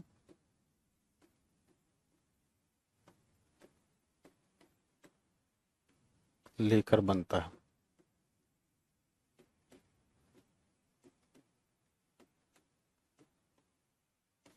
और गेन ऑफ इलेक्ट्रॉन्स क्या होता है? रिडक्शन, अपचयन। इस क्रिया को क्या कहते हैं हम, जिसमें इलेक्ट्रॉन लेता है? इसको बोलते हैं हम अपचयन,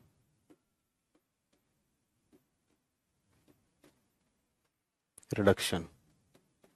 तो रिडक्शन किसका हुआ बेटा? नॉन मेटल का, क्योंकि नॉन मेटल ने इलेक्ट्रॉन लिया। तो जिसका रिडक्शन होगा वो क्या होगा? Oxidising agent. तो नॉन मेटल क्या होंगे आपके? Oxidising agents.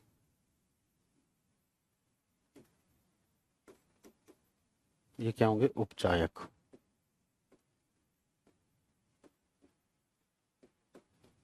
The strongest oxidising agent.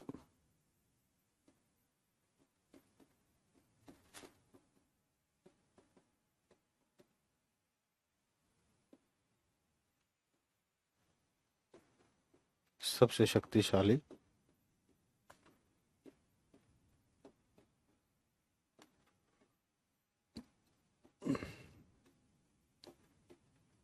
उपचायक।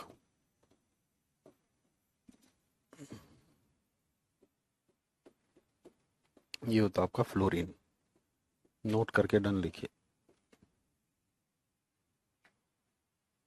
बेटा राजा, वैसे तो मैं हरियाणा से हूँ, लेकिन रहता मैं दिल्ली में हूँ।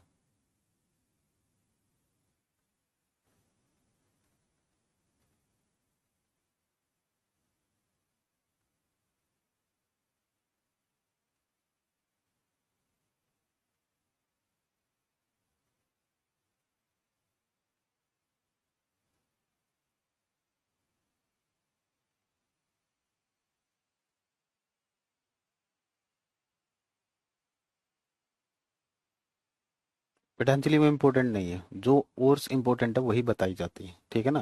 वैसे तो इतने मेटल्स हैं हमारे पास, 92 मेटल्स हैं। ठीक है ना।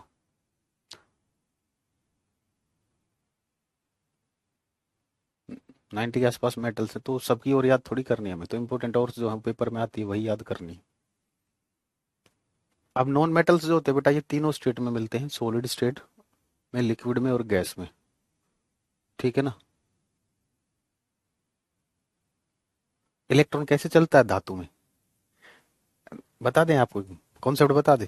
देखिए, जैसे मान लीजिए धातु में, सुन लीजिए, देखिए धातु में आपको एक बहुत बढ़िया चीज बता रहा हूँ। जैसे मान लीजिए आपको इसके अंदर देखना है मेटल कैसे चलता है, बता देता हूँ, सुनिए। ये बैटरी है। अब ये वायर है। ये वायर भी क्या है? मेटेलिक वायर है। तो इसमें भी क्या प्रेजेंट होंगे बेटा? इलेक्ट्रॉन्स होंगे। देखिए कैसे चलता है इलेक्ट्रॉन। ऐसा किसी ने नहीं बताया होगा। आपके गुरुजी फिजिक्स केमिस्ट्री सब जानते हैं, इसीलिए फिजिक्स से स्टार्ट करेंगे यूट्यूब पर पहले। चलिए देखिए। हाँ, बैटरी बैटरी का काम क्या होता है? इलेक्ट्रॉन को देना। इसने अपने अंदर से एक इलेक्ट्रॉन दिया, ये इलेक्ट्रॉन क्या करेगा? इसको पुश करेगा, ये इलेक्ट्रॉन इसको पुश करेगा, ये इलेक्ट्रॉन इसको, ये इलेक्ट्रॉन इसको, ये इलेक्ट्रॉन इसको, ये पुश पुश होता है बस। ये पुश करते हुए चलते, ये पुश करते हुए चलेंगे ऐसे। तो इसीलिए तो ऐसा होता है। कैसा? कि बैटरी जितना करंट एक एंड से देती है उतना ही करंट उसे वापस मिल जाता है। ये पुश होता है जस्ट एक। ठीक है बेटा, अभी मला है समझ? चलिए, तो नेक्स्ट पॉइंट लिखोगे। अधातुएं अधातुएं ठोस, द्रव और गैस तीनों अवस्था में मिलती हैं। अधातुएं ठोस, द्रव और गैस तीनों अवस्था में मिलती हैं। अधातुएं ठोस, द्रव और गैस तीनों अवस्था में मिलती हैं। बट परंतु ब्रोमीन एक ऐसी धातु है, एक ऐसी अधातु है, जैसे लिखोगे परंतु ब्रोमीन एक ऐसी अधातु है, बट परंतु ब्रोमीन एक ऐसी अधातु है जो द्रव अवस्था में मिलती है।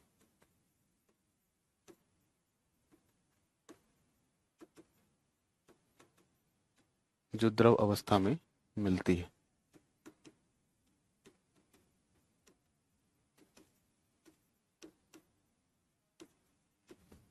ठीक है।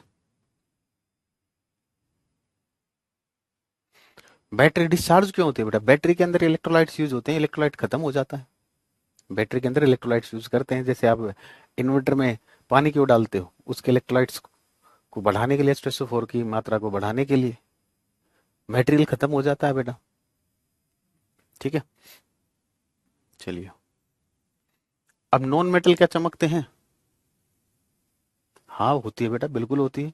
पुश करने में एनर्जी वेस्ट होगी तभी तो बैटरी डिस्चार्ज होती है। ठीक है ना। चलिए, नॉन मेटल चमकते हैं? नहीं चमकते, लेकिन एक नॉन मेटल है जो चमकता है। वो कौन सा? आपका आयोडीन। तो लिखो, केवल आयोडीन एक चमकीली अधातु है। केवल आयोडीन एक चमकीली अधातु है। केवल आयोडीन एक चमकीली अधातु है।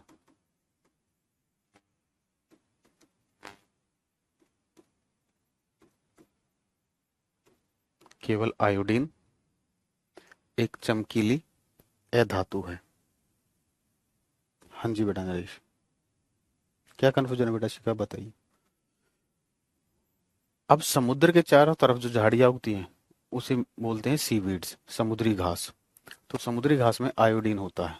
तो लिखोगे, समुद्री घास में समुद्री घास में आयोडीन मिलता है। समुद्री घास में आयोडीन मिलता है। समुद्री घास में आयोडीन मिलता है। Maximum catenation property. Catenation property का मतलब क्या होता है? अपने ही एलिमेंट के साथ बॉन्ड बनाकर एक लंबी चेन बनाना। सबसे अधिक श्रृंखलन गुण।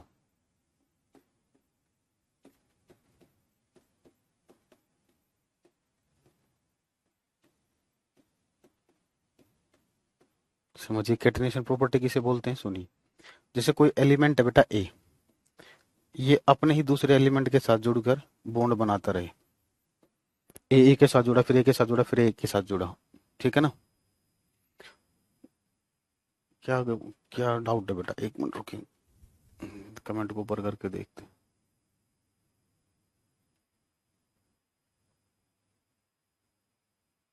हाँ बेटा, लेकिन क्वेश्चन सीखा बेटा, क्वेश्चन पूछा जाएगा कौन सा नॉन मेटल है जो लिक्विड स्टेट में मिलता है। फिर क्या करोगे? तो आपको पता होना चाहिए ना कौन सा मिलता है। बेटा हिंदी में डिक्टेट करा रहा हूँ, बेटा डिस्टर्ब ना करें। इतनी बढ़िया ट्यूनिंग बनी हुई है, आप पढ़ लें चुपचाप।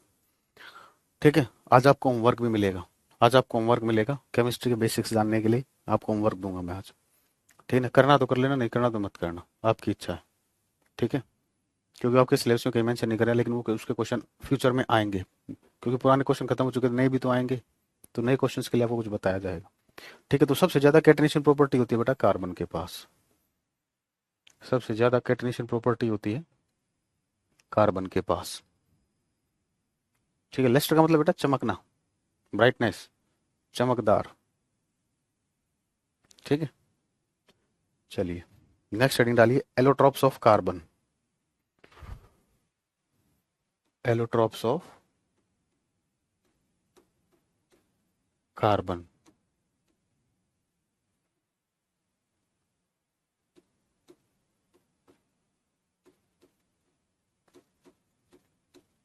कार्बन के अपरूप।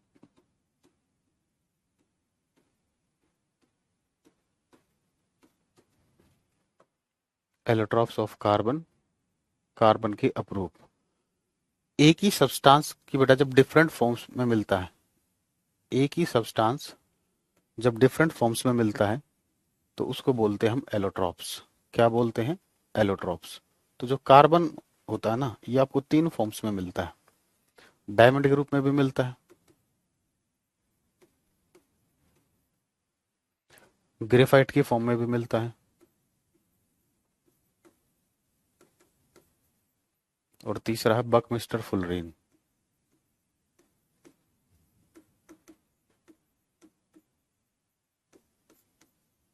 हिंदी में इन तीनों का यही नाम है। तो बारी बारी से डिस्कस करते हैं तीनों को। तो सबसे पहले आता है डायमंड, जल्दी से नोट कर लीजिए फिर बताते हैं।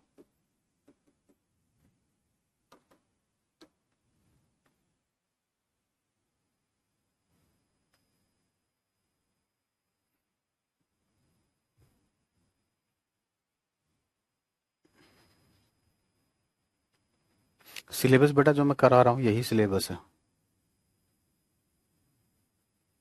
ठीक है, सुशील बेटा आपका नेट स्लो हो गया होगा, इसलिए स्क्रीन पर क्लियरिटी नहीं आ रही।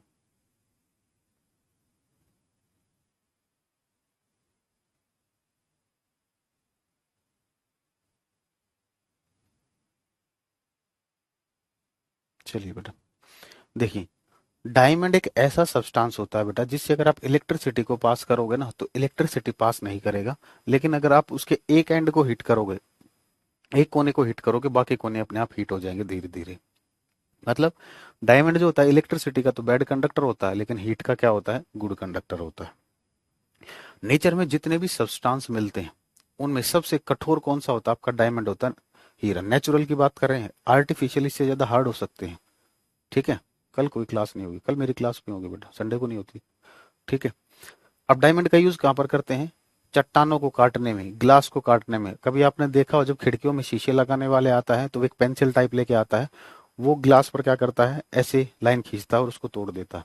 तो उस वो जो पेंसिल होती है उसके आगे क्या लगा होता है? डायमंड लगा होता है। तो ये तीन चीजें आपको डायमंड के बारे में पता होनी चाहिए, बाकी ज्वेलरी वाली तो आपको पता ही है। तो लिखोगे, यह विद्युत का कुचालक है, यह विद्युत का कुचालक है परंतु ऊष्मा का सुचालक है। यह विद्युत का कुचालक है परंतु ऊष्मा का सुचालक है।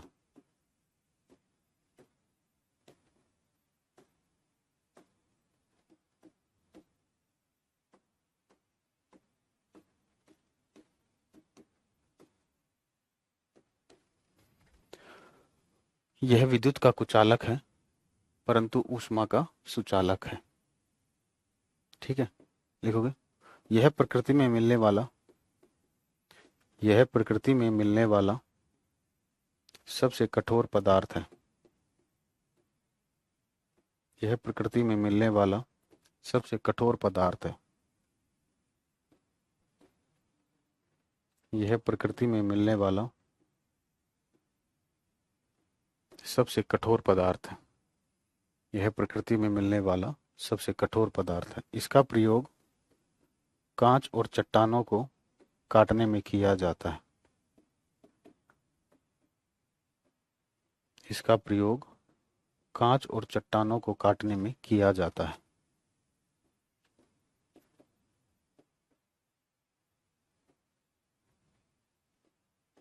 इसका प्रयोग कांच और चट्टानों को काटने में किया जाता है। बेटा प्लेटिनम मेटल है, डायमंड नॉन मेटल, दोनों में हार्ड डायमंड है। तो क्वेश्चन पर डिपेंड करता है वो आपसे क्वेश्चन किस तरीके से पूछ रहा है।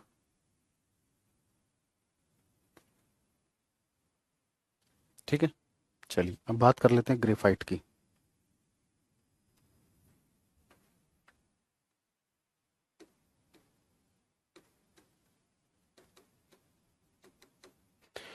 नॉन मेटल्स जो होते हैं बेटा वो इंसुलेटर होते हैं। नॉन मेटल्स क्या होते हैं? इंसुलेटर होते हैं। लेकिन ग्रेफाइट एक ऐसा नॉन मेटल है बेटा जो कंडक्टर होता है। क्या होता है? कंडक्टर होता है। तो ये कंडक्टर क्यों होता है सुनिए। इसके अंदर फ्री इलेक्ट्रॉन होते हैं, पहली चीज। और ये रहे फ्री इलेक्ट्रॉन। तो ये जो फ्री इलेक्ट्रॉन होते हैं बेटा ये लेयर्स के बीच में प्रेजेंट होते हैं। ग्रेफाइट का जो स्ट्रक्चर होता है वो लेयर्स की फॉर्म में होता है। अगर आप इस एक लेयर की बात करोगे ना, इस लेयर के अंदर हेक्सागोनल रिंग्स होती हैं। ध्यान रखना ग्रेफाइट के स्ट्रक्चर में कितने मेंबर की रिंग होती है? 6 मेंबर की रिंग होती है। ठीक है ना, ये चीज ध्यान रखना। ठीक है ना। तो इन फ्री इलेक्ट्रॉन्स की वजह से ग्रेफाइट क्या कहलाता है? कंडक्टर कहलाता है। ठीक है ना। जब भी किसी सब्सटेंस से फ्री इलेक्ट्रॉन होगा तो वो क्या कहलाएगा? कंडक्टर कहलाएगा। हाँ, ये सॉफ्ट होता है। दूसरी चीज, पेपर में आपसे पूछता ग्रेफाइट जो होता है, ग्रेफाइट जो होता है ये कंडक्टर होता है, क्यों होता है? तो ऑप्शन में आपको फ्री इलेक्ट्रॉन नहीं मिलेगा। ठीक है ना, क्योंकि सभी को पता है अगर फ्री इलेक्ट्रॉन प्रेजेंट है तो वो चीज क्या होगी? कंडक्टर कहलाएगी। ठीक है, हाँ जी, पेंसिल में होता है। तो दूसरा ऑप्शन क्या मिल सकता है आपको पेपर में? इसके स्ट्रक्चर से मिल सकता है कि ग्रेफाइट का जो स्ट्रक्चर होता है वो लेयर्ड स्ट्रक्चर होता है। इस लेयर्ड स्ट्रक्चर की वजह से ग्रेफाइट क्या कहलाता है? कंडक्टर कहलाता है। सुन लीजिए, इसके बारे में सारी इन्फॉर्मेशन अभी बता देता हूँ। ठीक है ना। अब एक बात बताइए, अगर आप ग्रेफाइट के इन दो लेयर्स को देखो, इनके बीच में कोई बॉन्ड है?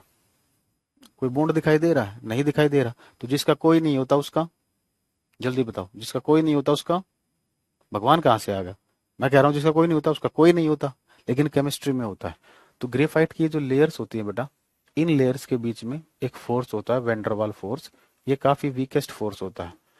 जहां कोई भी फोर्स काम नहीं करता वहां पर कौन से फोर्स काम करते हैं? वेंडरवाल फोर्स काम करते हैं। ठीक है ना। इन्हीं को बोलते हैं हम लंदन फोर्स बोलते हैं। सीजीएल में पूछा गया था ये क्वेश्चन। ठीक है ना। और डिस्पर्शन फोर्स होते हैं, हिंदी में यही नाम है इनके। ठीक है ना। तो ये 3 नाम से जाना जाता है। ठीक है, तो इतना लिखते हैं पहले। तो लिखोगे ड्यू टू लेयर्ड स्ट्रक्चर, परतीय संरचना। परतीय संरचना लिखो जल्दी हिंदी में, और उसके ब्रैकेट में लिखोगे मुक्त इलेक्ट्रॉन। फिर इलेक्ट्रॉन कहाँ पर प्रेजेंट होता है? लेयर्स के बीच में होता है। तो लिखोगे परतीय संरचना, परतीय संरचना, ब्रैकेट में लिखोगे मुक्त इलेक्ट्रॉन। परतीय संरचना होने के कारण, परतीय संरचना होने के कारण ग्रेफाइट, क्लास चलेगी अभी 10-15 मिनट चलेगी। ठीक है। परतीय संरचना होने के कारण ग्रेफाइट एक ऐसी धातु है, ऐसी अधातु है। ऐसे लिखो, परतीय संरचना होने के कारण केवल ग्रेफाइट एक ऐसी अधातु है, केवल ग्रेफाइट एक ऐसी अधातु है जो विद्युत और ऊष्मा की सुचालक है, जो विद्युत और ऊष्मा की सुचालक है।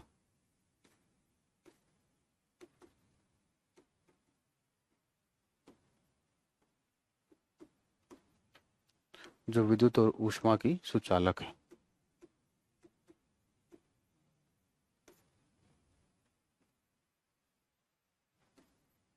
जो विद्युत और ऊष्मा की सुचालक है। ठीक है। नेक्स्ट पॉइंट, ग्रेफाइट की परतों के मध्य, ग्रेफाइट की परतों के मध्य वेंडरवाल बल होते हैं।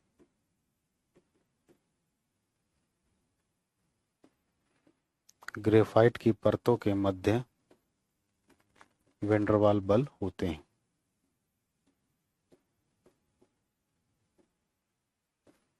ग्रेफाइट की परतों के मध्य वेंडरवाल बल होते हैं। हाँ बेटा कराऊंगा रोहित। वाटर का जो टॉपिक होता है ना, वाटर का टॉपिक मैं गैस में ही करा देता हूँ। वाटर से क्वेश्चन आता है आपका हार्डनेस वाला, पॉलीमर अलग से पढ़ाते जाते हैं, ठीक है ना। और इंपॉर्टेंट कंपाउंड्स पढ़ाए जाते हैं, ऑर्गेनिक कंपाउंड सारे नहीं पढ़ाए जाते, जो आपके काम के वो पढ़ाए जाते हैं, ठीक है। अब ग्रेफाइट का यूज किस में करते हैं हम? लेड पेंसिल में करते हैं। किस में करते हैं? लेड पेंसिल में। तो लिखोगे लेड पेंसिल क्या होती है बेटा? जो नटराज की पेंसिल होती है उसी को हम लेड पेंसिल बोलते हैं। तो लिखोगे शीशे की पेंसिल में, शीशे की पेंसिल में ग्रेफाइट होता है। शीशे की पेंसिल में ग्रेफाइट होता है। शीशे की पेंसिल में ग्रेफाइट होता है। शीशे की पेंसिल में ग्रेफाइट होता है। अगर मैं आपसे क्वेश्चन पूछूं, percentage of lead in lead pencil, शीशे की पेंसिल में शीशे का प्रतिशत कितना होता है बताइए? शीशे की पेंसिल में शीशे का प्रतिशत। देखिए लेड पेंसिल में क्या होता है बेटा? ग्रेफाइट होता है। लेड पेंसिल में क्या होता है? ग्रेफाइट। और यहाँ पर क्या पूछा गया? लेड पेंसिल में लेड का परसेंटेज। तो जब लेड होता ही नहीं तो परसेंटेज क्या आ जाएगा? 0%। तो बोलोगे सर इसे लेड पेंसिल क्यों बोलते हैं?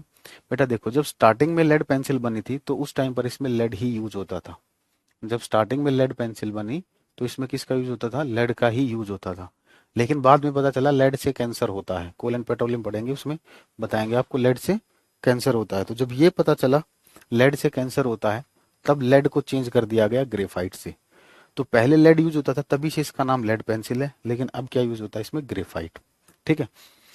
अब इसके स्ट्रक्चर से देखिए एक क्वेश्चन और बनता है। क्या क्वेश्चन बनता है सुनिए।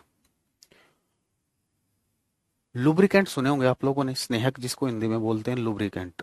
तो लुब्रिकेंट क्या काम करते हैं बेटा? लुब्रिकेंट फ्रिक्शन को कम करते हैं। लुब्रिकेंट क्या करते हैं? फ्रिक्शन को कम करते हैं, घर्षण को कम करते हैं। तो लुब्रिकेंट की स्टेट क्या होगी बेटा? Physical state. लुब्रिकेंट की फिजिकल स्टेट होती है लिक्विड। लुब्रिकेंट की फिजिकल स्टेट क्या होती है बेटा? लिक्विड होती है। लेकिन ग्रेफाइट सॉलिड स्टेट में होने के बावजूद भी एक लुब्रिकेंट की तरह काम करता है। ग्रेफाइट सॉलिड स्टेट में होने के बावजूद भी क्या करता है? लुब्रिकेंट की तरह काम करता है। कैसे काम करता है देखिए, ये ग्रेफाइट की एक लेयर है, ये फ्री इलेक्ट्रॉन है, ये ग्रेफाइट की दूसरी लेयर। इस फ्री इलेक्ट्रॉन की वजह से क्या होता है? एक लेयर, एक परत दूसरी परत के ऊपर फिसलती है। तो फिसलती चीजें तब है जब फ्रिक्शन नहीं होता या बहुत कम होता है, ठीक है। तो इसलिए लिख लोगे यहाँ पर सॉलिड लुब्रिकेंट, ठोस स्नेहक। सॉलिड लुब्रिकेंट, ठोस स्नेहक। सॉलिड लुब्रिकेंट, ठोस स्नेहक। तो ये क्या होता है आपका? ग्रेफाइट।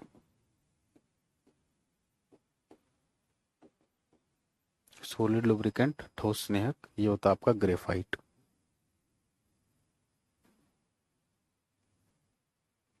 ठीक है। चलिए बकमिस्टर फुलरिन देख लेते हैं, बाकी अगली क्लास में देख लेंगे। अभी बकमिस्टर फुलरिन पढ़ लेते हैं। हेडिंग डालिए बकमिस्टर फुलरिन। तो बकमिस्टर फुलरिन का जिसने अब स्ट्रक्चर नहीं देखा है तो बेटा गूगल कर लेना, नहीं तो बचपन में आपने देखा होगा। तो इसका स्ट्रक्चर फुटबॉल की तरह होता है। किसकी तरह होता है? फुटबॉल की तरह। और इसमें कुल कितने कार्बन होते हैं? इसमें कार्बन की जो संख्या होती है वो होती है 60। क्या होती है? 60। तो लिखोगे इट इज ए, इसकी संरचना, इसकी संरचना फुटबॉल की तरह होती है। इसकी संरचना फुटबॉल की तरह होती है। इसकी संरचना फुटबॉल की तरह होती है। कुल कार्बनों की संख्या, कुल कार्बनों की संख्या ये होती है 60, 60। कुल कार्बनों की संख्या कितनी होती है? 60, ठीक है। अब देखो फुटबॉल के अंदर रिंग्स बनी होंगी बेटा, तो इसके अंदर भी रिंग्स बनी होती है, ठीक है ना। ऐसे दो टाइप की रिंग मिलती है। इस रिंग में कितने मेंबर हैं? 5 है बेटा, 1 2 3 4। तो ऐसी ऐसी इसके अंदर 12 रिंग होती हैं और ऐसी ऐसी 20 होती हैं, पूछा जाता है, ठीक है। तो लिखोगे 5 सदस्यीय कार्बन रिंग की संख्या, 5 सदस्यीय कार्बन रिंग की संख्या, 5 सदस्यीय कार्बन रिंग की संख्या 12, 6 सदस्यीय कार्बन रिंग की संख्या 20। ठीक है, अब आपका होमवर्क सुनिए बेटा। मेरे यूट्यूब चैनल पर जाकर एक वीडियो मिलेगी, valency and it's formula, valency and it's formula. ठीक है, आधे घंटे की होगी। इससे क्या होगा, आपको केमिस्ट्री में जो फॉर्मूले बनाते हैं ना, वो फॉर्मूले बनाने आपको आ जाएंगे। ठीक है, तो ये करनी है। और जिसने पीरियोडिक टेबल नहीं की है, पार्ट 1 पार्ट 2 दोनों करने हैं। पीरियोडिक टेबल पार्ट 1 पार्ट 2, क्योंकि केमिस्ट्री सीखने के लिए बेटा ये दो चीजें आपके लिए बहुत जरूरी है, ये आपको आनी चाहिए, ताकि तभी तो सब्जेक्ट में इंटरेस्ट बनेगा। और अब इनसे क्वेश्चन आने शुरू हो गए हैं, पहले नहीं आते थे लेकिन अब इनसे क्वेश्चन आने शुरू हो गए हैं। तो ये है 7 घंटे 37 मिनट की, और ये है 3.5 घंटे की। तो अगले सैटरडे तक इसको कवर कर लेना बेटा। ठीक है ना, बाकी मैंने आपको बता दिया है। ठीक है, तो आज इतना ही रखते हैं। अभी इसमें बस इलेक्ट्रॉन्स ऑफ फॉस्फोरस पढ़ाना, मेटल नॉन मेटल कंप्लीट हो जाएगा। अगली क्लास में बता देता हूँ, इलेक्ट्रॉन्स ऑफ फॉस्फोरस से स्टार्ट करेंगे, नोट में 2-3 पॉइंट लिखवाएंगे, फिर उसके बाद आयरन पढ़ाएंगे, रस्टिंग ऑफ आयरन पढ़ाएंगे, स्टील पढ़ाएंगे, एलॉयज पढ़ाएंगे। ठीक है ना, फिर ये चैप्टर एक तरीके से कम्प्लीटली मेटल नॉन मेटल वाला जो मैं मान के चलता हूँ वो कंप्लीट हो जाएगा। ठीक है, और मेटल नॉन मेटल की प्रैक्टिस आपको करनी है तो कर सकते हो, 6 प्रैक्टिस सेट मैंने लगवा रखे हैं। ठीक है ना, रेलवे के क्वेश्चन है वो। ठीक है ना, लेकिन वो आपके एसएससी के लिए भी इंपॉर्टेंट है, क्योंकि टॉपिक को देखो, टॉपिक को अगर आपको अच्छा बनाना ना, तो बेटा ये मत देखो कि एसएससी का क्वेश्चन नहीं है, बस आपको 10th लेवल की साइंस अच्छे से आनी चाहिए। 10th लेवल तक की साइंस कोई भी एग्जाम हो, ताकि जिसमें 10th लेवल की साइंस आती है उसको आप अच्छे से कर सको। तो आपको सारे क्वेश्चन करने चाहिए, मेरा मानना तो है, बाकी आप लोगों की इच्छा है। ऐसा नहीं होता कि पेपर में जब क्वेश्चन आएगा, अच्छा ये एसएससी में आएगा तो रेलवे में नहीं आएगा, ऐसा नहीं होता बेटा। एसएससी क्या करता है, दूसरे एग्जाम्स के क्वेश्चन उठाकर अपने पेपर में डाल देता है। तो दूसरे एग्जाम से क्वेश्चन करने का ये फायदा होगा कि आपको जो नया क्वेश्चन आएगा वो आपने ऑलरेडी पढ़ रखा होगा। ठीक है, चलिए ये होमवर्क है बेटा, इसको कर लेना। ठीक है ना, आज इतना ही रखते हैं। ठीक है, चलिए, ओके बच्चों, this is for today, thank you, bye bye, take care.